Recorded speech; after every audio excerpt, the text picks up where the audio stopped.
Welcome back. We are going to continue working our way down the body. We covered the lower leg and the calf and the Achilles tendon. Now we're going to cover our ankle. There are many types of pain at the ankle joint because we have so many moving parts of bones and ligaments and tendons and other tissues that kind of help us hold all that area together. The problem is we can have stiffness there, we can have nerve issues that lead to that, there can be arthritic conditions, there's a lot of different things that are going on. So let's say you have stiffness in general. So one of the things you want to look at is, do you have extra swelling in that area? If you push on the tissues around the ankle, do you leave an indentation? If so, that's an indication that there's fluid buildup in your lower leg. Why that happens, there can be many causes, but there are some things that you can do about it. So one thing I tell people is, if you notice that there's fluid buildup, besides wearing something like a compression stock, you can put your foot up on a chair and move it around. Now, why would we do that? Well, in our legs, we have veins that help return fluid to our trunk area. Those veins have valves. They don't have muscles like arteries that help pump blood. The veins have valves that catch fluid, catch blood. So when you contract muscles in your lower leg and your calf, that helps press against the veins, which pushes fluid and blood up your body. And then once the contraction stops, the fluid falls back down, but you have the valves that catch it. The valves close and it catches it.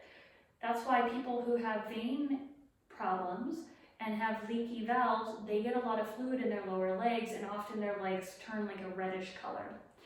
So one of the things that you can do, obviously, is watching your salt intake so that you don't have a lot of fluid buildup, but also working on keeping your lower extremity muscles working periodically. So every 10 or 15 minutes, move your feet.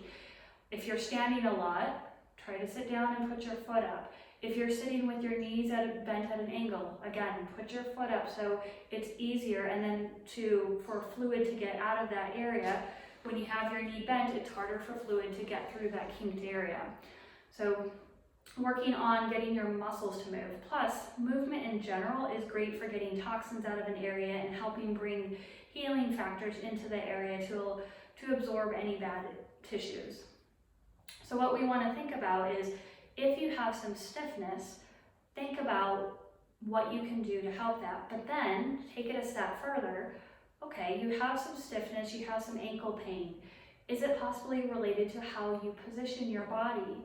Is your chest too far up, your pelvis tipped forward that pushes weight forward so it's not sitting through your heels? If there's an incongruency in the way that your weight is distributed, that can lead to extra pressure on your ankle area, which can also increase fluid and stiffness.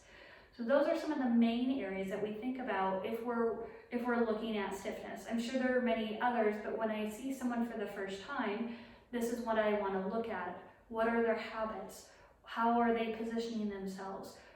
Even what is their movement like throughout the day? So there's some things to consider. There are many more, and we'll be talking about the ankle a little bit more over the next couple of weeks. If you have any questions, though, in the meantime, please reach out to me, amy@pabertinstitute.com. I'd love to hear from you about stories, other things that you've tried. Otherwise, we'll see you again next week. Bye.